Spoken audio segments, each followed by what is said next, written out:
Je pense que j'aurais le goût de dire qu'il y a une étape qui est vraiment importante puis qu'on a tendance à occulter, c'est après qu'on a les principes directeurs puis qu'on commence à savoir où on s'en va, pour faire l'architecture de système, là, il faut faire comme une espèce de macro-design.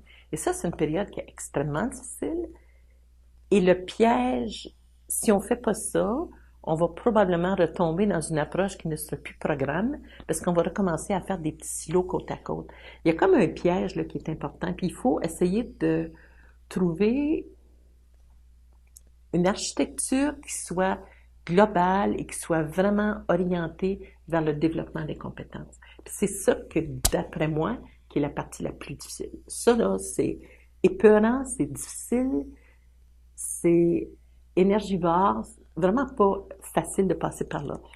Après, quand ça c'est fait, puis là, on voit le programme dans son ensemble, après de descendre puis de passer, ce que j'appellerais micro-design, ça, c'est la partie la plus facile. Alors ça, cette partie-là qui est difficile. Pour s'aider, ce qu'on a fait, c'est qu'on a eu l'idée j'avais proposé de trouver des thèmes annuels. Par exemple, première année, pour pas que ça soit trop complexe, c'est le pharmacien et son patient. C'est une petite relation à deux, donc il y a beaucoup de communication là-dedans. OK? C'est plus en circuit fermé. En deuxième année, c'est le pharmacien et les collègues au sens large, là, les intervenants de la santé. Alors, le pharmacien, médecin, infirmière, les gens autour. Et troisième année, le pharmacien et sa communauté. Ça nous a permis, en travaillant comme ça, d'organiser les profils de sortie de chaque année en ayant en tête un but plus local. Et je me dis que quelqu'un qui est intéressé par l'approche programme pourrait commencer par se demander qu'est-ce qu'on peut bien faire pour organiser ça, pour découper l'immense morceau d'un truc qui est 4 ans, 5 ans de formation. Alors ça peut être une bonne façon de définir par année. J'ai aidé un petit peu, j'ai travaillé un petit peu, mais brièvement, avec la faculté de médecine. Puis c'est un petit peu la même affaire. On a décidé, j'avais proposé qu'en première année, ça soit le patient et les aléas de santé. Alors, le patient, il n'y a pas des gros problèmes, c'est des événements de santé isolés. OK? En deuxième année, ça se complique un petit peu. Il pourrait avoir des maladies chroniques, mais le patient est en contrôle des maladies. Alors, par exemple, un diabète contrôlé, puis ça va bien, c'est chronique, mais c'est sous contrôle. Puis en troisième année, c'est un peu comme si la maladie prenait le contrôle du patient. Alors, cette espèce de gradation-là a permis d'organiser les contenus, de les mettre dans une sorte d'ordre logique qui, en même temps, apportait la complexité. Parce qu'on s'entendra que c'est beaucoup plus difficile de soigner quelqu'un qui a, par exemple, un cancer hors de contrôle que quelqu'un qui aurait des brûlures locales, un petit truc. Alors, et ça permettait naturellement d'organiser les contenus et tout en faisant du sens pour l'apprenant. Ça, je pense que ça peut être un bon truc, d'organiser les années avec des thèmes. Et que ça, c'est une chose qu'on a fait, puis je pense qu'il marchait bien. Puis après ça, on a essayé aussi d'organiser les cours toujours en respectant les thèmes et en évitant les pièges de faire des cours en silo. Personne à la faculté de pharmacie peut dire c'est mon cours. Ça n'existe plus, ça. C'est pas mon cours, c'est un cours qui a cette vocation-là dans l'ensemble du programme et je le donne avec 2, 3, 4, 5 autres personnes. Alors, ça simplifie pas. Ça, c'est sûr. C'est certain que ça ne va pas simplifier rien.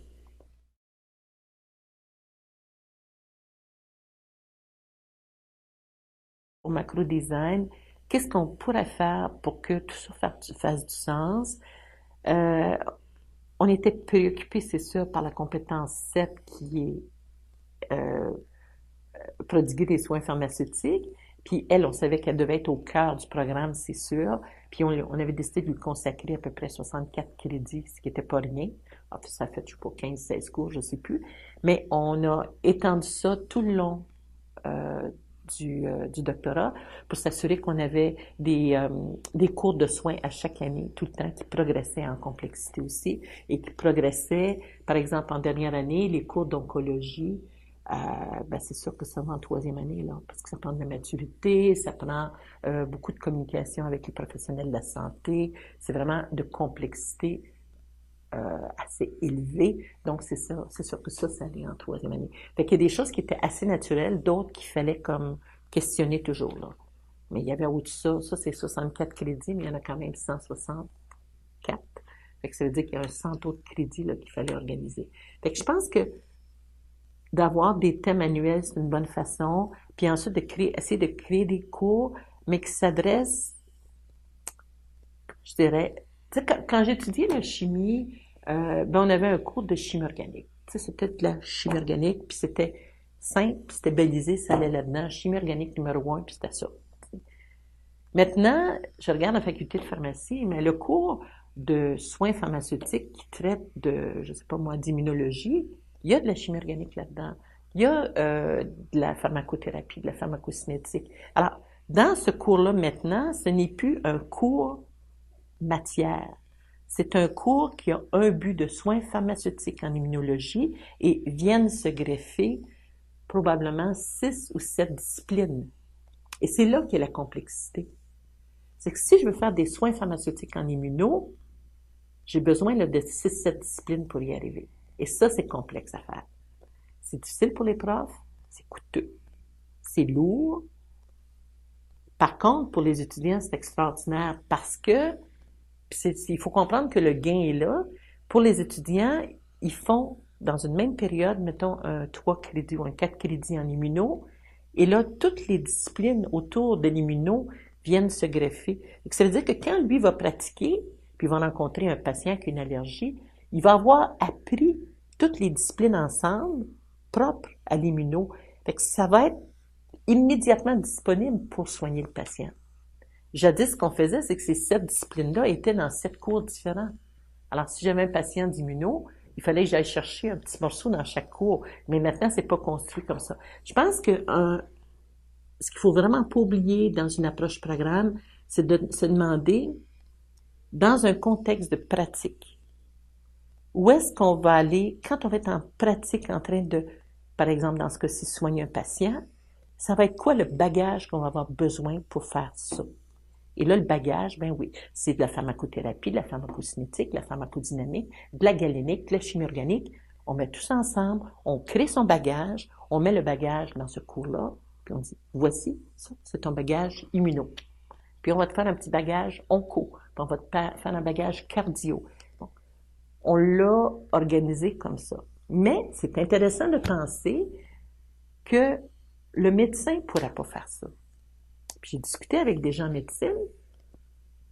Un médecin, si on dit, hey, on va te faire un cours d'immuno, mais ça n'a pas de bon sens parce que ça veut dire que tous les problèmes qu'on va lui donner à résoudre pendant ce cours-là sont forcément des problèmes d'immuno. Le médecin, lui, arrive avec un patient qui ne sait pas qu'est-ce qu'il y a et c'est au médecin de trouver la réponse. Ce qui fait que quand on fait un cours de médecine, on ne peut pas mettre l'étiquette onco, l'étiquette immuno dedans parce qu'on donne la réponse. C'est assez amusant de voir ça. Fait qu'en médecine, ça n'aurait pas de bon sens. Par contre, le pharmacien, lui, quand le patient arrive, il a le diagnostic. Donc, on sait que c'est un problème d'onco. Le patient arrive avec son diagnostic. Puis c'est pour ça que je dis, c'est vraiment important de se demander c'est quoi le contexte de pratique de la profession. Puis organiser ça par système biologique pour un pharmacien, ça fait plein de sens. Si on fait un cours en endocrino, le patient arrive, il a un diabète. C'est en endocrino, on le sait, c'est là. Mais pour un médecin, c'est fou, on ne pourrait pas faire ça. Fait que c'est vraiment dire, c'est quoi la pratique de ces gens-là, qu'est-ce qu'ils soient, quand ils pratiquent, c'est qu'est-ce qui leur arrive comme information, puis essayer de construire la formation le plus proche possible de la réalité. Puis ça, je pense que c'est un principe qui vaut partout. C'est quoi la réalité, puis comment je peux construire proche de la réalité. Plus je fais ça, moins le transfert va être difficile à faire après pour devenir performant puis devenir compétent.